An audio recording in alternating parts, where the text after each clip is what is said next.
जय हिंद मेरे प्यारे बच्चे। Welcome to my YouTube channel golden Parivar में आपका स्वागत है। चलिए आज मैं आपके लिए आपके एग्ज़ाम के लिए मतलब BVI क्वेश्चन बताने का प्रयास कर रहे हैं। जो आपके आने वाले 2025 में जो आपका एग्ज़ाम है क्लास 10 का बायो का जो लेसन आप देख रहे हैं यहाँ पे NCERT बुक में जेब प्रक्रम, इसमें जो है 4 एक्सरसाइज होता है। आप जानते ही हैं जैसे कि पोषण होता है, श्वसन होता है, उसके बाद उत्सर्जन होता है, परिवहन होता है।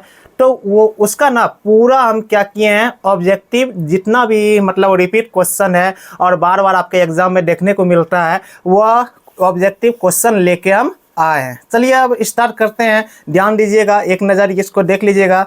आपके एग्ज़ाम में रामबाण काम करेगा, ठीक है, नंबर बढ़ाने में आगे आएगा। देखिए यहाँ पे लिखे हैं बायोलॉजी, ठीक है, चैप्टर 1 2 3 4 लिखे हैं ना। मतलब यहाँ पे है पोषण, श्वसन, उसके बाद परिवहन, उत्सर्जन। मतलब जेब प्रक्रम का जितना भी लेसन है यहाँ पे हम क्या याद करने वाले हैं, कवर करने वाले हैं ऑब्जेक्टिव। चलिए पहला ऑब्जेक्टिव यहाँ पे देखिए, मनुष्य के शरीर में ग्लूकोज का संचयन होता है। मतलब जब इस टाइप का क्वेश्चन होगा तो आपको क्या मानना है। देखिए यहाँ पे ग्लूकोज आ रहा है ना, ग्लूकोज से क्या बन रहा है, ग्लाइकोजन। मतलब यह आंसर आपका हो जाएगा, ठीक है। अगला क्वेश्चन देखिए, प्रकाश संश्लेषण की क्रिया में किस ऊर्जा को किस में रूपांतरित होती है। आपको पता है ना, जब प्रकाश ऊर्जा का रूपांतर होता है तो रासायनिक ऊर्जा में होता है। तो वही यहाँ पे लिखे हैं, प्रकाश ऊर्जा का रासायनिक ऊर्जा में रूपांतर होता है। आपको भी एग्जाम में इसी तरह से क्वेश्चन आएगा, ऑब्जेक्टिव में ऑप्शन वाला आ जाए या फिर 1-2 नंबर का आ जाए। चलिए आगे चलते हैं। प्रकाश संश्लेषण की क्रिया में CO2 का अपचयन होता है। मतलब अगर आपका CO2 आ जाए तो कार्बोहाइड्रेट मार देना है। आपको पता ही है जब प्रकाश संश्लेषण मतलब पेड़ पौधा के द्वारा जब भोजन बनाया जाता है ना, एक ग्लूकोज होता है जो कि कार्बोहाइड्रेट के रूप में आता है, ठीक है। आगे चलते हैं। पत्तियों में हरे रंग का एक बिंदु दिखाई देती है, उस कोशिकांग को क्या कहते हैं। देखिए पत्तियां जो है पेड़ पौधे का, उसमें जो हरा रंग का बिंदु दिखाई देता है, यह नहीं पूछ रहा है कि पत्ते हरा क्यों होते हैं, उसे बिंदु के बारे में पूछ रहा है। तो क्लोरोप्लास्ट मारना है, ठीक है।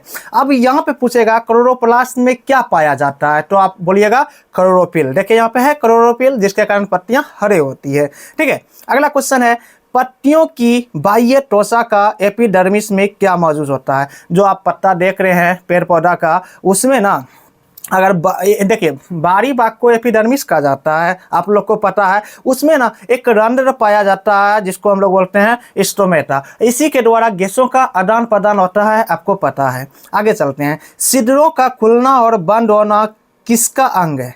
आपको पता होना चाहिए। अगर इस टाइप का होता है हमारे शरीर में या फिर मतलब पेड़ पौधा में, छिद्रों का खुलना या बंद होना क्या होता है, द्वार कोशिका होता है, जिसको कि हम लोग बोलते हैं चौकीदारी कक्ष बोलते हैं, ठीक है। अगला क्वेश्चन है आपका, रंध्र प्राय तब खुलते हैं जब द्वार कोशिका होती है, क्या स्फीत होती है। आप देख लीजिएगा, रंध्र गिरे रहते हैं। रंध्र किससे गिरे रहते हैं, द्वार कोशिका से। द्वार कोशिका की कौन सी भित्ति मोटी होती है, भित्री मतलब अंदर वाला जो होता है उसका मोटी होती है, वही कह रहा है द्वार कोशिका, ठीक है।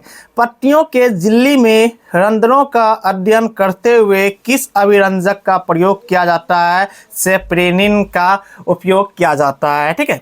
अगला क्वेश्चन है, इनमें से कौन प्रकाश संश्लेषी अंग है। आपको पता है पेड़ पौधा में जब भी प्रकाश संश्लेषण की क्रिया होता है तो क्लोरोफिल के कारण होता है। अगर उसमें क्लोरोफिल नहीं पाया जाएगा तो मतलब प्रकाश संश्लेषण की क्रिया नहीं होगी। तो प्रकाश संश्लेषण मतलब क्लोरोफिल जो होता है उसी का कई सारे नाम है, जिसको हम लोग हरित लवक बोलते हैं, क्लोरोफिल बोलते हैं ना, बहुत तरह का पनहरित भी बोलते हैं ना। एक ही नाम है, अलग अलग बुक में अलग अलग टाइप को देखने को आपको मिलेगा। चलिए आगे चलते हैं।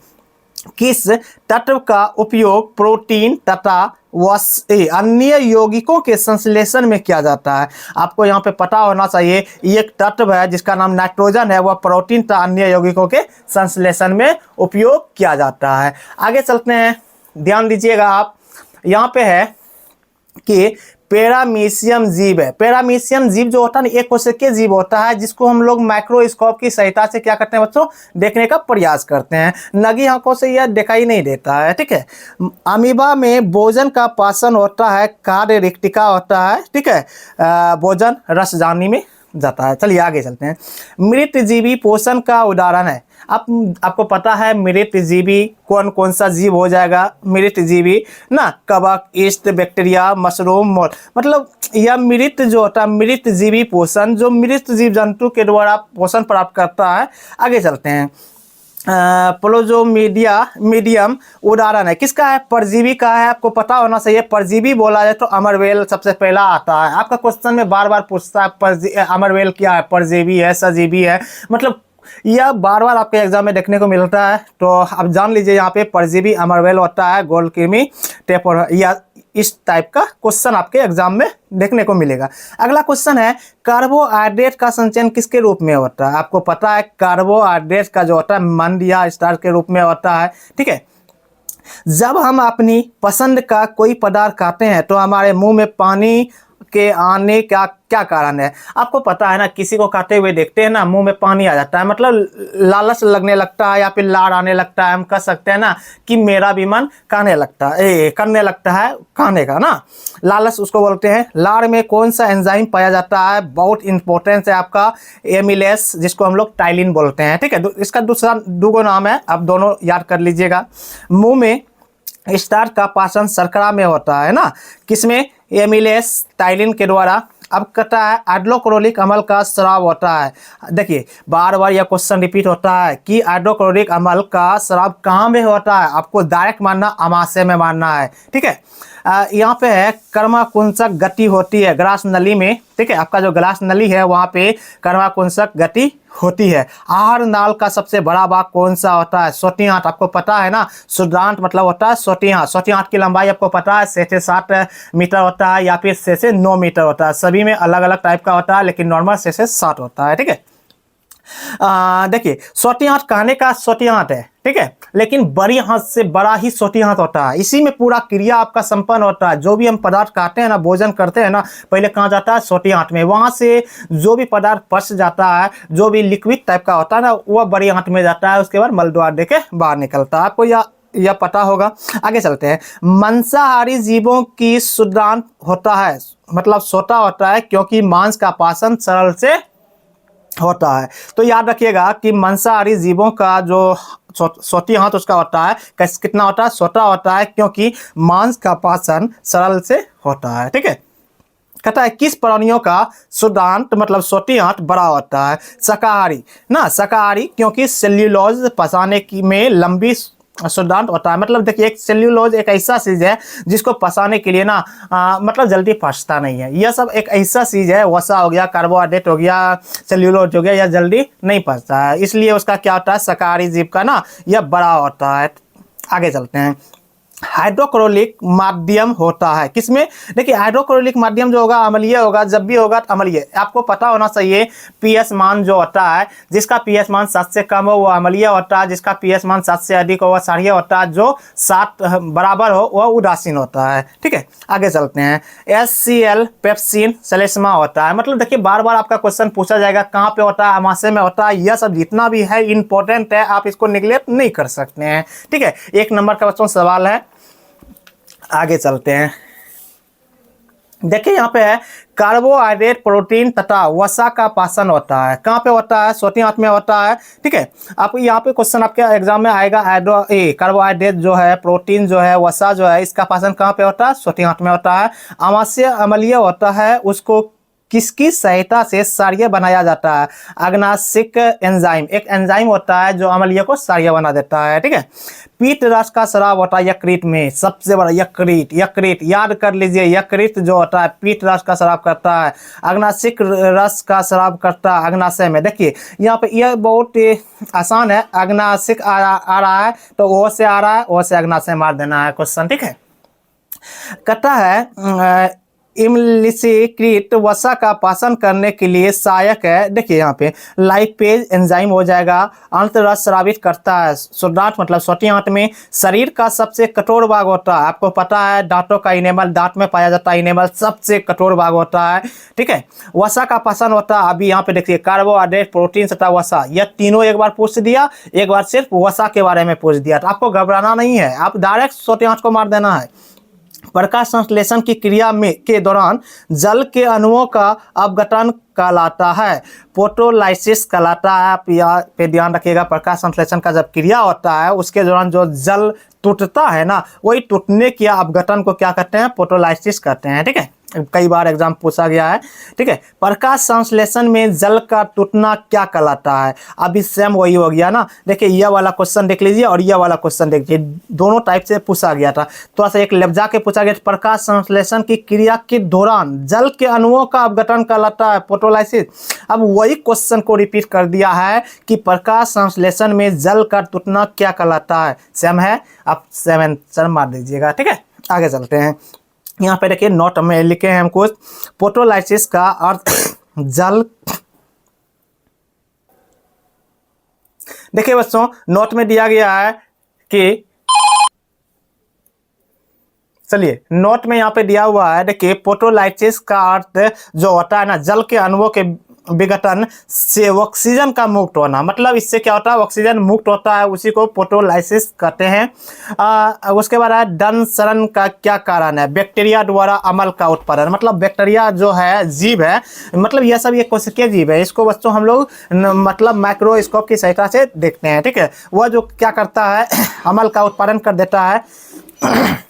उसके बाद है दंत से को बचाने के लिए किस दंत मंजन का उपयोग करना चाहिए, यह आपको पता होना चाहिए बच्चों। दंत से को बचाने के लिए किस दंत मंजन का उपयोग करना चाहिए, तो यहाँ पे सारिया होना चाहिए जो अम्लीय को अधिक मात्रा में उदासीन कर सके। आगे चलते हैं, दांतों का क्षय कब होता है, देखिए मुंह के पीएच का मान 5.5 से कम होने पर। यह क्वेश्चन आपके एग्जाम में बार बार रिपीट हो रहा है, आप ध्यान दीजिएगा। दांतों का क्षय कब होता है, मुंह के पीएच का मान जो होता है ना कितना, 5.5 से कम होगा। जब 5.5 से कम होगा तभी क्या होता है, दांतों का क्षय लगने लगता है। आगे चलते हैं बच्चों, देखिए अगला क्वेश्चन है, शरीर के सबसे कठोर भाग इनेमल दंत कलक ना बना होता है, किसका बना होता है, यह क्वेश्चन वेरी वेरी इंपॉर्टेंट है। पहले पूछा था कि कठोर भाग को क्या कहते हैं, तो हम लोग एनिमल मारे थे, लेकिन यह एनिमल बना किससे है, कैल्शियम फास्फेट से बना हुआ है, आपको यह पर ध्यान देना है। मिल्क ऑफ मैग्नीशियम कहा जाता है किसको, देखिए milk of magnesium, magnesium hydroxide को कहा जाता है मैग्नीशियम, ठीक है। हमारा शरीर कितने परास के बीच कार्य करता है, परास का मतलब होता है पीएच मान, आप इतना समझ लीजिए, परास का मतलब होता है पीएच मान, जो हमारा शरीर का जो कार्य होता है ना 7.0 से 7.8 के बीच जो रहता है ना पीएच मान, तभी हमारा शरीर क्या होता है, कार्य करता है। अम्लीय वर्षा होती है कब, जब पीएच का मान 5.6 से कम हो जाता है ना, यह आपको याद रखना होगा। अम्लीय वर्षा कब होती है, जब पीएच का मान 5.6 से कम हो जाता है।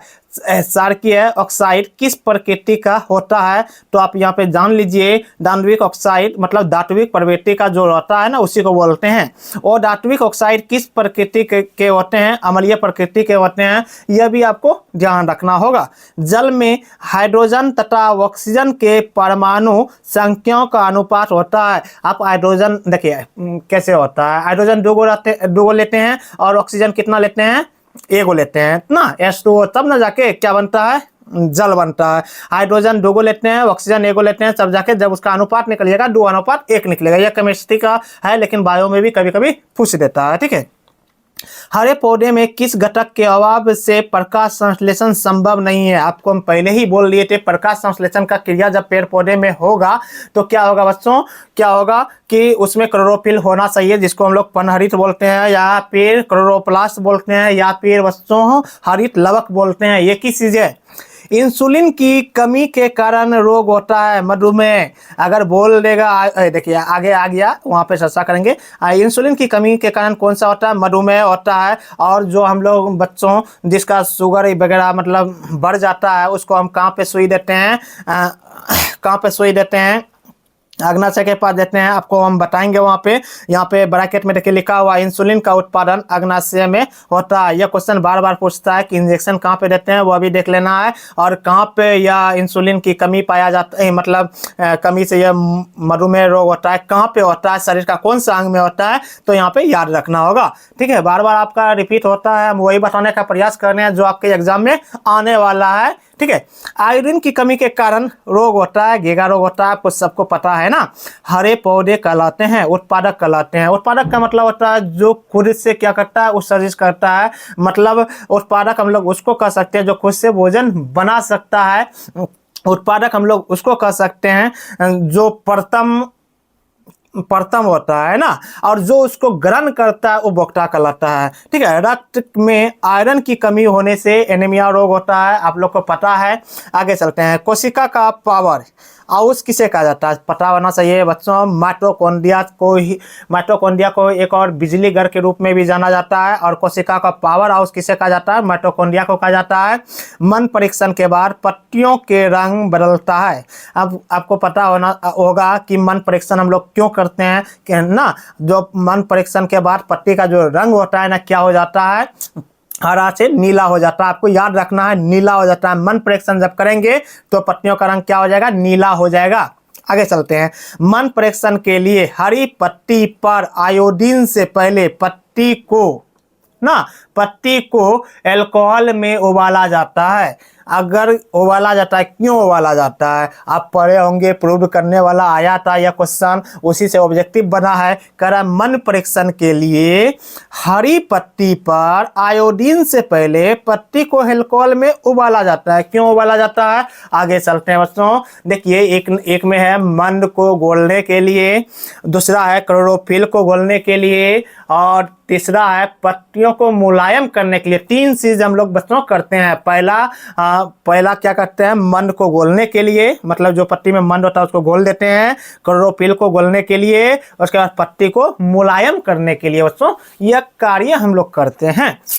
अगला क्वेश्चन है, निम्नलिखित में किसे कोशिका का ऊर्जा मुद्रा के रूप में जाना जाता है? बार बार क्वेश्चन रिपीट हो रहा है बच्चों। एटीपी एक ऐसा चीज है जो क्या ऊर्जा मुद्रा के रूप में जाना जाता है। और कभी कभी एटीपी का फुल फॉर्म पूछ लेता है, एनोसिन ट्राइफॉस्फेट आपको मारना है। ठीक है, हम लिख दिए हैं, इंग्लिश में भी लिख दिए हैं। ठीक है, अब शरीर के भीतरी तथा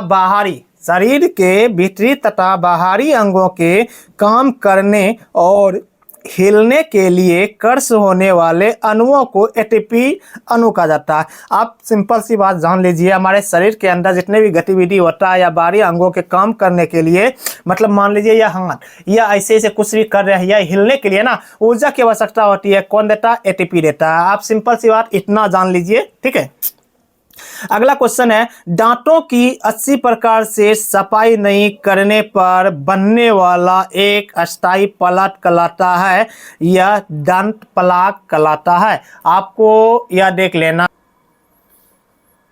बच्चों। ये वाला क्वेश्चन देखिए, ये वाला, वृक्क की संरचनात्मक एवं क्रियात्मक इकाई किसे कहते हैं? तो आपको पता है वृक्क मतलब किडनी की बात कर रहा है। किडनी की इकाई क्या है? नेफ्रॉन होता है। आप लोग को पता है एक किडनी में लगभग 10 लाख और दोनों किडनी मिला के लगभग 20 लाख नेफ्रॉन मिलता है।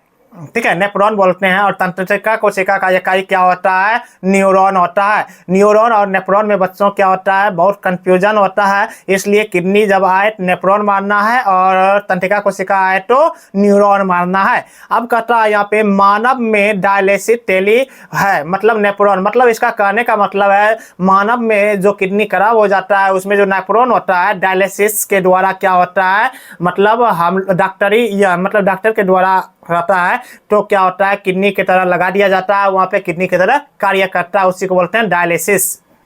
आगे चलते हैं बच्चों। आगे है निम्नलिखित, देखिए निम्नलिखित में कौन अमीनो अम्ल के विखंडन से बनता है। अमीनो अम्ल के विखंडन से बनता है अमोनिया। आपको पता है कि हमारे शरीर में एक लीवर है, मतलब लीवर को ही जिगर बोलते हैं, जिसको प्यार से हम लोग बोलते हैं जिगर का टुकड़ा। बच्चों वो जिगर नहीं होता, लीवर होता है, ठीक है। लीवर जिगर एक ही होता है। और आप यह जान लीजिए हमारे शरीर में जो लीवर है, लीवर का क्या कार्य है, ब्लड से मतलब ब्लड से अमोनिया को मतलब अमोनिया जो है, अमोनिया को मतलब ब्लड से अमोनिया को निकाल लेता है, यूरिया बना के किसको भेज देता है, किडनी को भेज देता है। और किडनी क्या करता है, पेशाब के द्वारा बाहर निकाल जाता है, ठीक है। वही अगर ब्लड से अमोनिया बनाया मतलब यूरिया निकाल के, अगर शरीर से यूरिया बाहर नहीं निकलेगा, मतलब यूरिन बाहर नहीं निकलेगा, फिर वह अमोनिया में बदल जाएगा। और अमोनिया का सूत्र होता है NH3 ना। यह आपको ध्यान देना है। आगे चलते हैं। कृमि वृक्क मतलब कृमि वृक्क किन अपशिष्ट उत्पादों को रुधिर से अपोहन डायलिसिस द्वारा क्या होता है, पृथक होता है। आपको यह पता होना चाहिए, नाइट्रोजन के द्वारा। अगर किसी कारण से किसी मनुष्य का एक वृक्क कार्य करना बंद कर दे तो इसका परिणाम क्या होगा ना। इसका परिणाम क्या होगा बच्चों, क्या होगा, तो जब एक किडनी हमारे शरीर का खराब हो जाएगा तो दूसरे किडनी से क्या होने लगेगा, कार्य मतलब वृक्क से क्या होने लगेगा, उत्सर्जन होने लगेगा। जो पहले 2 किडनी मिलकर कर रहा था बच्चों, अब एक किडनी से क्या होगा, कार्य करने लगेगा। आगे चलते हैं। अमीबा से उत्सर्जित पदार्थ शरीर के किस विधि द्वारा बाहर निकलती है, विसरण विधि के द्वारा निकलता है। इंपॉर्टेंट मेरे प्यारे बच्चों, आज मैंने जैव परिक्रम के जितने भी भाग है, पोषण, शोषण, उत्सर्जन, परिवहन, जितने भी भाग हैं, जितने लेसन है, उसका मैंने इंपॉर्टेंट जितना भी आपके एग्जाम में आने वाला ऑब्जेक्टिव है मैंने करा दिया। उम्मीद करते हैं यह वीडियो आप लोग को काफ़ी पसंद आया होगा। इसी तरह से मैं आगे वाला चैप्टर भी रिवाइजिंग करवाने का प्रयास करेंगे और मेन जो इसका ऑब्जेक्टिव बनेगा वो अभी ऑब्जेक्टिव लाने का प्रयास करेंगे। इसी तरह आपका प्यार मिलते रहे। जय हिंद बच्चों, love you, bye bye, take care.